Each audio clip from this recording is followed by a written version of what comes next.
Right, first all praises to Yahweh Ba'Hasham Yahweh Shai, Waharaka Kodash. Double honors to the apostles, a great millstone that taught us his truth, and salutes to you brothers teaching his word to the hopeful elect. Short video, article, all right, review, man, from Daily Mail. All right, it says straight, happily married father who's been wearing a skirt and high heels in public for 4 years says he wants to prove clothes have no gender and reveals his wife supports his choices. So this is just more madness going on in the world by these Edomites, right? So-called white people whose lineage go back to the man Esau. All right, this is now what is once what Esau is continues to push to be the new norm. All right, he wants to live in a world where you have men with calves, bigger than their biceps, and them squeezing into a mini skirt and some high heels. So but this is just confusion. This why would anybody want to do, why would any man want to do this? Right? It shows you Esau's got more than a few screws loose. Because really they're the wicked according to the Bible. Right? So it says American Mark Bryan, 61, lives in Germany and wears skirts and heels to work. Right? A robotics engineer manager's look challenged the concept of gender clothing. People question his sexuality, but Mark says he's happily married straight man. His favorite styles are tight skirt and stilettos, inspired by power they represent. Man, and he's just off, man. Right? It says a married father of three who started wearing women's clothes for 4 years ago. 4 years ago and hasn't looked back, says he's determined to challenge gender stereotypes when it comes to fashion. Bro, you look confused, man.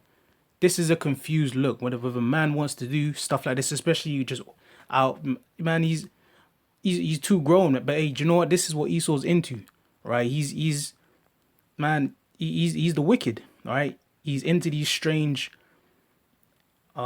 practices, you know. So and they even had a video of just him walking up and down. But I'm not even gonna suffer, Akim to even watch that, man. And, this is just, hey, but this is what Esau's into, man. So, but you know what? We're in a sick world, man. This time's crazy. Yeah. So you're gonna see more of Esau's perversion. Um,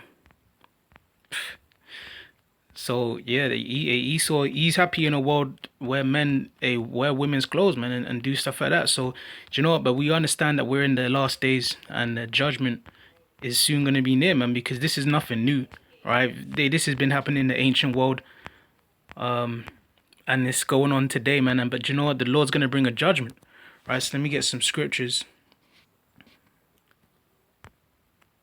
All right, this is the book of Habakkuk 2:4. It says, "Behold, his soul which is lifted up is not upright in him, but the just shall live by his faith." Right? So we know that these Edomites inside their soul is not right. Right? They're crooked. They're perverse. They can't do right. All right? They go against the righteousness of the Holy Bible and the scriptures, and what is written and given, by the Most High. Right, so Esau's not like the just, right? Which the Israelites, 12 tribes, so-called Negroes, Latinos, Native Americans, and our scattered seed, just the elect. That is, they would practice the laws and commandments of the Holy Bible, the word of the Lord, the best that they're able, right? But Esau's not like that. So what does the scripture say about that whole cross-dressing? All right, because that is off, all right, along with homosexuality, bestiality, and all those perversions, all right, that the scriptures condemn. All right, this is Deuteronomy 22:5. The woman shall not wear that which pertaineth unto a man. Right, so that's clear, right? A woman's not supposed to be wearing the clothing that men put on and appear like to try and be a man. And it says, neither shall neither shall a man put on a woman's garment, for all that do so are an abomination unto the Lord thy God. So yeah, men ain't supposed to be putting on mini skirts, dresses, and high heels and all of that crazy stuff, man. So that's straight. All right, that's clear to see, and it's an abomination, and it just looks unusual. It's promoting confusion. That's why we have these scriptures. All right, the Lord makes it clear that that is an abomination. All right, and it's wicked. But why is it still going on? Hey, you have Esau to blame. All right, these Edomites won't stop until the Lord returns and takes them out, which we're near. We're near that time is Esau's reign is coming to an end, man. This is Proverbs 29:16. When the wicked are multiplied, transgression increaseth, but the righteous shall see their fall. Right. So although Esau's pushing his philosophies and wicked agendas in the earth, using puppet celebrities and the media and different things, and just ultimately just guys like this that are showed to promote this stuff. Hey, that's because Esau's ruling, right? Esau is around the earth. That dude was an American, but he's in Germany.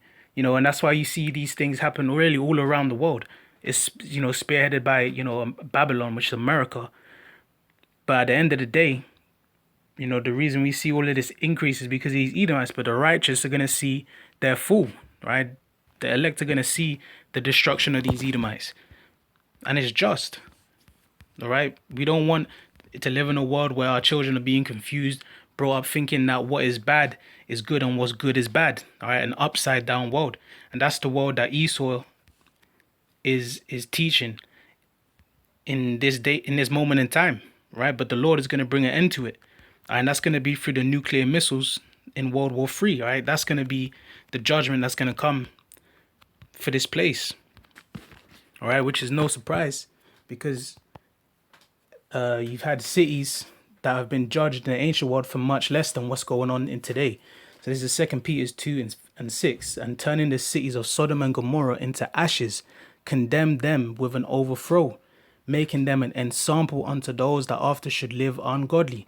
So Sodom and Gomorrah was known for doing the same acts and the same wicked practices, but they were destroyed, right? And the Lord is just, so guess what? He's going to destroy America, which is Babylon, right? And these countries that are destined for judgment, right? When they get touched with the nuclear missiles, when the Lord returns, with more fire, right, to judge this wicked kingdom, all right? Because Sodom and Gomorrah was that example, but yet you still have Esau being proud, all right, being exalted, being looked at as, oh no, he's got the right idea, he's full of light, he's got the truth.